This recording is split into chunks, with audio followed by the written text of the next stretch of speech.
from a wrong turn off Route 66. Somewhere in the Sonoran Desert, it's James Out West. Good evening, Phoenix and friends. Let me talk to you. James Out West in studio on this beautiful Monday, February, March 4th of 2024.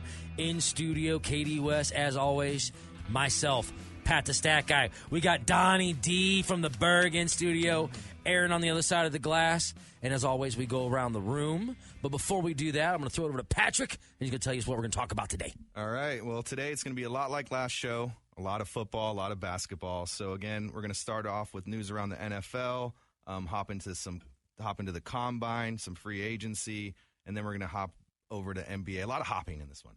All right. Then we're going to hop over to the NBA, talk about LeBron hitting 40K points, talk about the Suns' struggles, and the Warriors' bold strategy against the Celtics. Which was not a strategy. Very bold. All right, so let's get right into the NFL.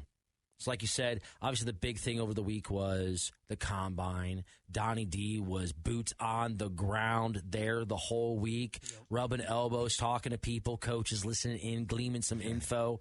But before we get into that, two monumental things happened today in the NFL. Two. One of which we will dive into, which is the release of a quarterback who believes he's an all-time great. We'll get into that one on the other side of that. But first, I want to start with Jason Kelce. Obviously, Jason Kelce retiring today. I think we all kind of knew that was going to happen, but it was something that, hey, where he was taking his time because there might be a chance. He said he's going to stay in shape just in case. But his retirement press conference, if you didn't get a chance to check it out, he went about 13 minutes of just gems and heartfelt, emotional. What a football player leaving the game, or really any athlete leaving the game, it's like their love letter to the game. I thought he said some monumental things, but he said something in particular that I would like to jump on that I actually cut for Aaron, so I'm going to have him play that up for you if you have that queued up for us. Thank you, sir. Is truly like no other place, and at the same time represents America as a whole like no other. Fat offensive linemen from Cleveland play on the same field as skinny wide receivers from Louisiana and kickers from Chicago. Tight ends from Stanford play next to tackles from Kilgore Community College. Defensive ends from inner city Detroit play next to defensive tackles from Yazoo City, Mississippi. 6'9" Jordan Mailata plays the same sport as 4'8" Darren Sproles. The melting pot of geographic location, economic background, race, body type, personality, and athletic traits of an NFL locker room is truly remarkable. And we all rely on each other and respect one another and each of our differences because we know we're stronger together.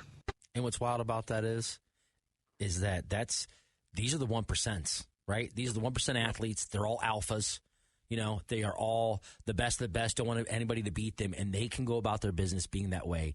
That's a testament to the rest of the country that we can get along the same way that they can. Like you said, there's just so many different avenues, so many different walks of life to play together, to come together as one for a common goal. That's to be the best at what they do. I mean, you got to commend that. And he went from being, like he said he went from being a guy that maybe should have been traded or cut 5 years ago to being a first ballot Hall of Famer.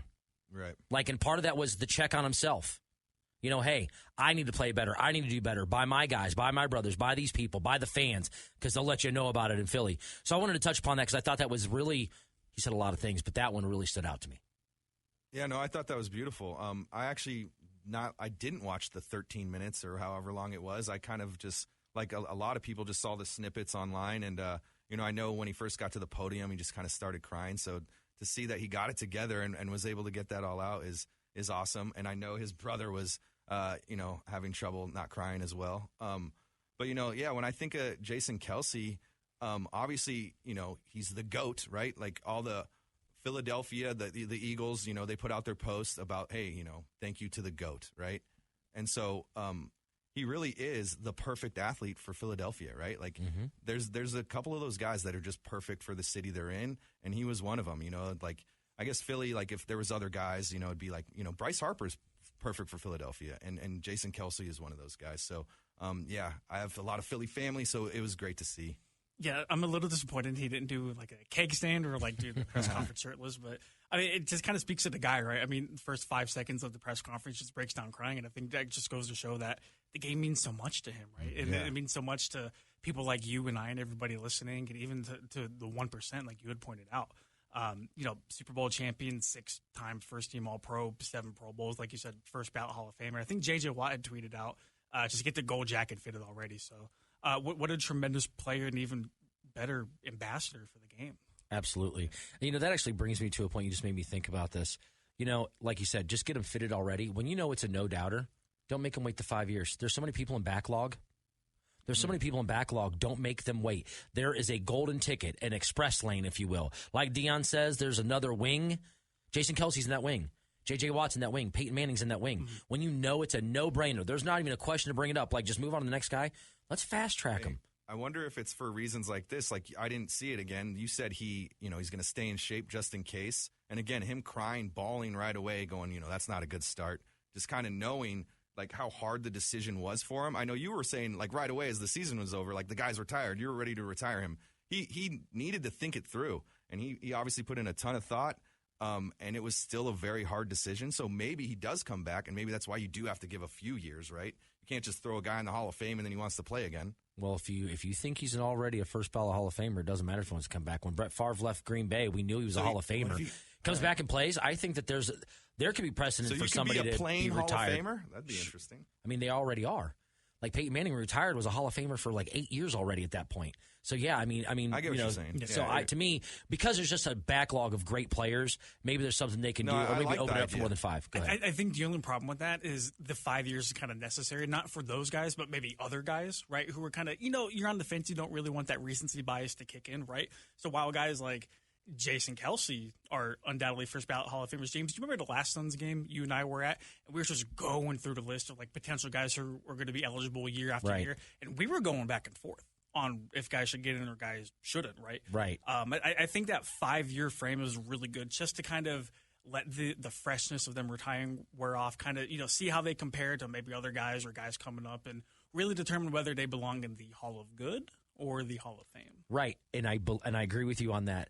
But the guys we're talking about are the 1% of those. No, sure. Like no one's gonna question J.J. Watt getting in the Hall of Fame, or Peyton, or Jason Kelce, or Travis, or Pat. Like some of these guys, it's just a no-brainer. Drew Brees, no-brainer. There's no brainers. What if after every year somebody retired, and if they had like a unanimous vote from all of the Hall of Famers, then just put them in like that? I would love to see it. Because again, there's so many great players. There are Hall of Good, but there's a lot of great players that can't get in because there's 5 other great guys that are equally qualified to be in. Just because there's 5 receivers out there that are worthy doesn't mean, well, all 5 shouldn't get in. No, if they're worthy, they're worthy. Right. So I just have a question. Like, if he decided to come back, like, would he have to go back to the Eagles, or could he somehow team up with his brother? He's a free agent. Oh, so he could. All right. He could. Yeah. Now, you heard what his wife said. She was like, I won't wear any other team's colors. Like, if he played for anybody else, I would wear Kelce, but I wouldn't wear anything else. Like, she's a true diehard Philadelphia Eagles fan. Okay. And him leaving the team would not sway her fandom. She would root for him, and she roots for Travis. But she's like, I told Travis a long time ago, I will never wear Chiefs. I'll never wear red, and you should be okay with that. And he's like, I'm good with it. I love that. I love that because she's a fan. Philadelphia again, so like maybe he would come back to the Eagles probably. But and I think if he went to go play with Kansas City and play with Andy Reid, I think the city of Philadelphia would be okay. To be honest, we'd be more understandable about it. We'd be more understandable about it. 100%. I agree with that. All right, so. On this side of the break, we're going to really dive into this Russell Wilson thing, but real quick. So if you don't know, Mr. Unlimited, Mr. A, this is the one time where, they say numbers don't lie. And he had, on paper, he had a good year.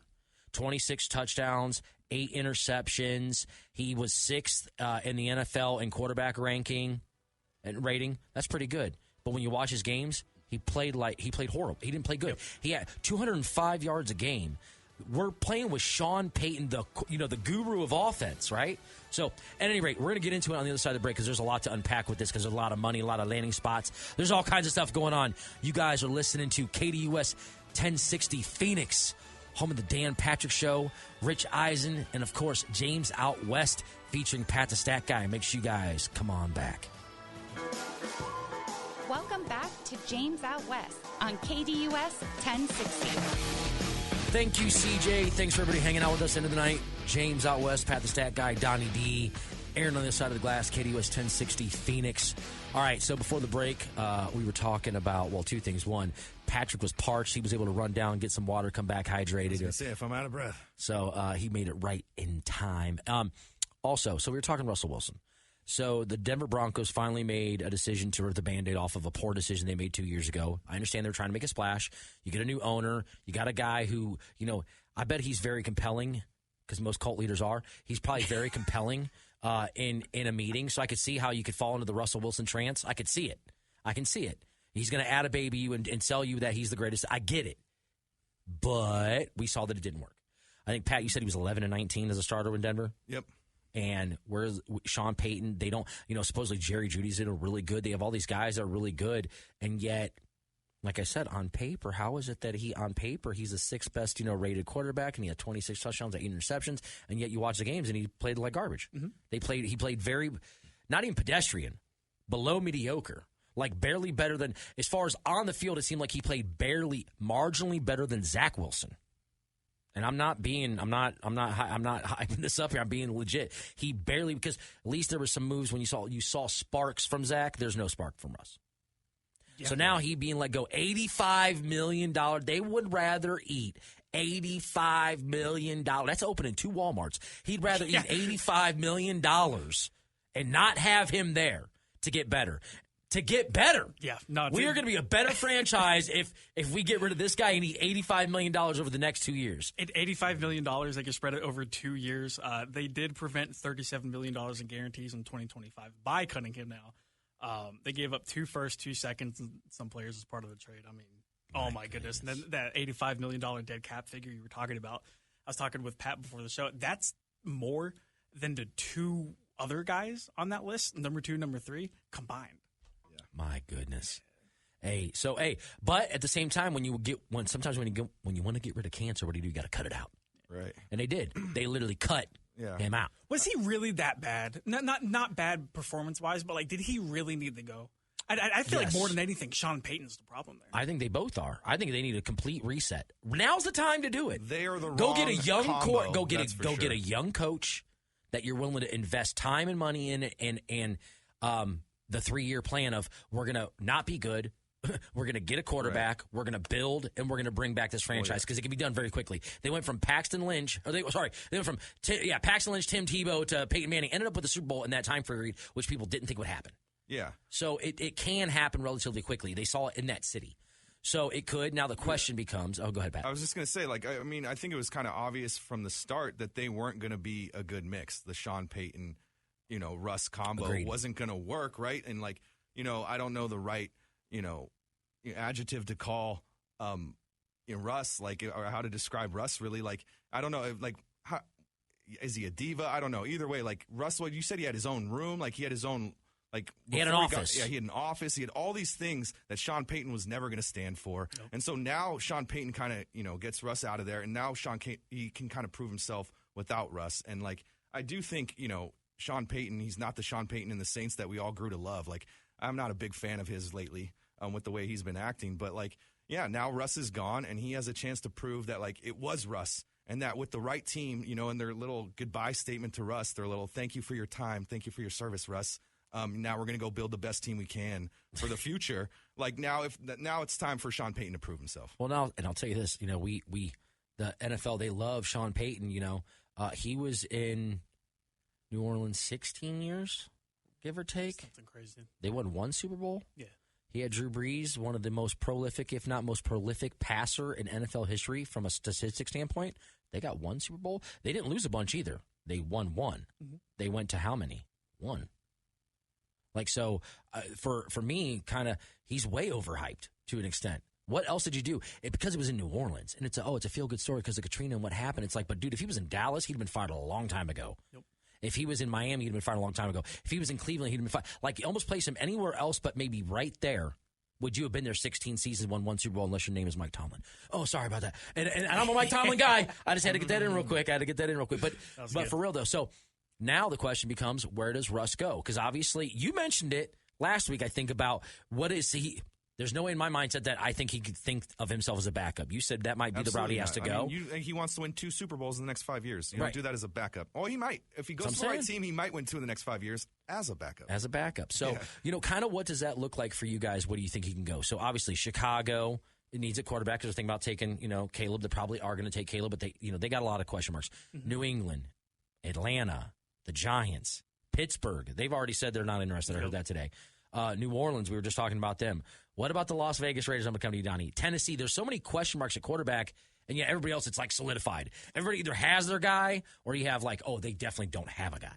Yeah, I feel like Russell will need to go to a team that can kind of give him that competitive edge from day one. And the teams at the top of the draft, the teams you talked about, like the Chicago, the Washington, the New England, maybe the Atlantas, I don't really feel like they can give him that. I feel like what comes to mind immediately, if they don't get Kirk Cousins back, I feel like Minnesota would be a good spot for him. Man, I hope I told you, dude. Yeah. Last week he said if Russell Wilson goes to Minnesota, he's taking the season off. Yeah, Patrick will not be a fan of the Vikings. Yeah, I'm going to bring him over to the Orange. He's going to be. We got to get Kirk back. But agreed. Yeah. And so are we thinking about this as a starter, like where he has a chance to be a starter, or just like a good fit for him? Okay, no, I'm thinking about from his perspective, where does he think he's going to go and make the most sense for him? Is it he's already guaranteed somebody he's going to take? Is he I'm going to take a league minimum guy because I'm a team guy? Is he a league minimum guy? Because I don't think Russell. I think if he's going to be a backup somewhere, he wants to be a backup where a chance to be a starter, right? So maybe not a rookie, because rookies they let them develop, but like someone who doesn't have a firm hold on a starting job. I don't know where that really would be. Pittsburgh, but they already said they didn't want him.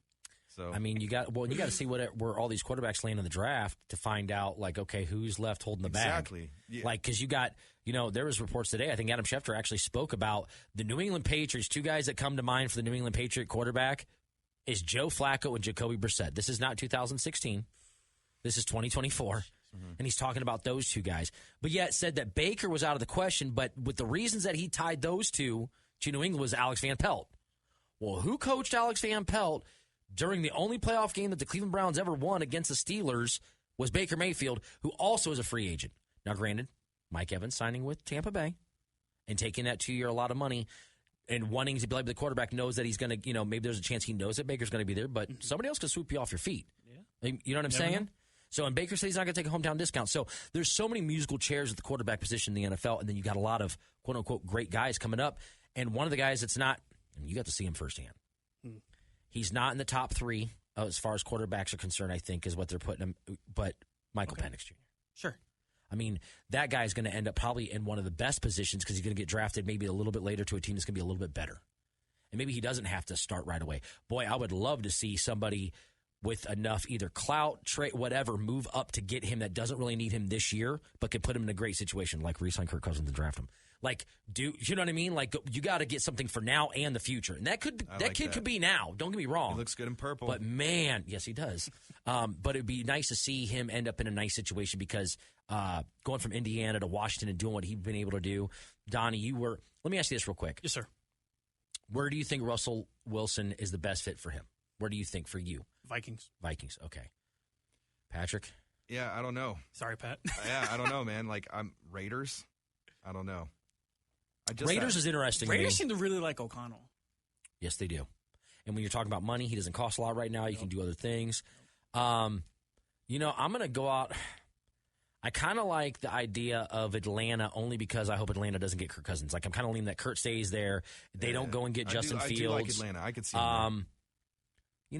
But the hubris of that guy and the ego on that guy, something about the New York Giants just really sits with me because it's New York. It's that big media market. It's exactly what he wants. He can live it up however he wants to. And if they still have Daniel Jones, which they do, that's not a gimme. I mean, Tommy DeVito was starting over at one point. So, I mean, there's a chance that, like you said, a place where you can go to have to be pushed to be a starter. There's not like that. A beautiful sunflower. And honest, they have if they re-sign Saquon, they got some guys potentially, they could, in his mind, be somewhere where he could flourish. I feel like if Russ is your starting quarterback, you're settling. a team is settling. Yes. Right? So, like, I don't, like, you know, Atlanta, like, they would 100% be settling for Russ. Like, they want Kirk, right? Like, they're out there. They want a big free agent. They want to get somebody that they really view they can win Super Bowls with. And I doubt many people do view, like, Russ as that Super Bowl winning quarterback, that next piece to get over the hump and win a Super Bowl. Fun fact, I don't know if you guys knew this, but Michael Penix was in the same high school recruiting class as Trevor Lawrence. Yeah. Think about that. Isn't that crazy? That's what I was saying. I was like, Michael Penix has already taken a second mortgage out on a house. That's how long he's owned a home. Like, he's been around forever. He's getting his doctorate. Listen, I watched him. Like dominate Ohio State when he was in Indiana, and I'm pretty sure our quarterback was Braxton Miller. I'm being a little bit joking. Sure. It was one of those, but it was like, dude, he was there a long time. So yeah, that quarterback class. I mean, between him, Drake May, we saw a couple other guys that can sling the rock that are pretty lights out. Always guys come up and down the board. Yeah. Obviously, you got to see some of it, obviously, like I said, firsthand. So we're going to dive into that on the other side. I want to get into more combine talk, kind of see where that's going to go. For me, what chip falls first? Russell going somewhere will kind of determine what happens with Kurt. What potentially could happen with Justin Fields? Because what if the move was Justin's either going to Washington or he's going to Atlanta? Well, there's a lot of smoke about Kirk moving his family to Atlanta. I don't know if you guys saw those reports today, but well, as a Browns fan who's had so many reports of quarterbacks buying homes in the greater Cleveland area for it to never happen, I'm going to go on a limb and say that that's not true. I'm going to sit on that for a while. I'm going to say that's not true. But yeah, so on the other side, NFL Combine talk. We got an NFL player that saved a life. We got all kinds of stuff we're going to get into. So you guys are listening to James Out West on KDUS 1060 Phoenix.